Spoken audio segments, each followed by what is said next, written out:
एक बार भगवान इंद्र ऋषि दुर्वासा द्वारा आयोजित स्वर्ग में एक औपचारिक बैठक में भाग ले रहे थे। तब उस समय हर कोई एक गहन मंथन में डूबा था। पुंजिक स्थली नाम की एक अप्सरा अनजाने में उस बैठक में विघ्न पैदा कर रही थी। तभी ऋषि दुर्वासा ने उसे ऐसा नहीं करने को कहा। ऋषि दुर्वासा की कही गई बातों को उस अप्सरा ने अनसुना कर दिया। यह देखकर वो नाराज हो गए। तब ऋषि दुर्वासा ने उसे श्राप देते हुए कहा कि तुमने एक बंदर की तरह काम किया है, इसलिए तुम उसी प्रकार एक बंदरिया बन जाओ। ऋषि दुर्वासा के शाप की बात सुनकर अप्सरा को अपनी गलती का एहसास हुआ और वो उनसे रोते हुए क्षमा मांगने लगी। अप्सरा ने ऋषि दुर्वासा से कहा कि हे ऋषि, मुझे क्षमा कर दें। मैं आपको परेशान करने के लिए यह काम नहीं कर रही थी। मुझे इस बात का तनिक भी अंदाजा नहीं था कि मेरी ऐसी मूर्खता का मुझे ऐसा परिणाम मिलेगा। ऋषि दुर्वासा ने उसकी विनम्र विनती को देखकर अप्सरा से कहा कि हे प्रिय, तुम रो मत।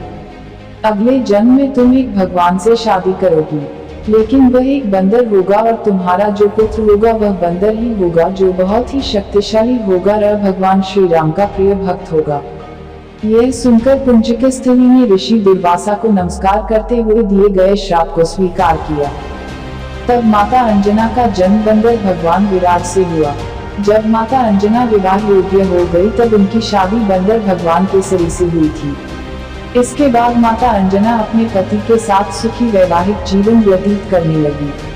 अंजना और केसरी एक शांतिपूर्ण जीवन जी रहे थे। एक दिन शंखबिल नामक जंगली हाथी ने अपना नियंत्रण खो दिया और हंगामा खड़ा कर दिया। कई लोगों की इस हंगामे में जान चली गई। कितने ऋषि इस वजह से अपना अनुष्ठान पूरा नहीं कर सके। भगवान केसरी श्री शंखबिल से बेहद प्रेम करते थे। भगवान केसरी ने अपने प्रिय हाथी को जब मार डाला तो वह बहुत शोक में डूब गए। यह देखकर संतों ने उन्हें यह वरदान दिया कि तुम्हारे घर एक बच्चा जन्म लेगा जो बहुत ही शक्तिशाली और हवा की शक्ति और गति के बराबर रहेगा।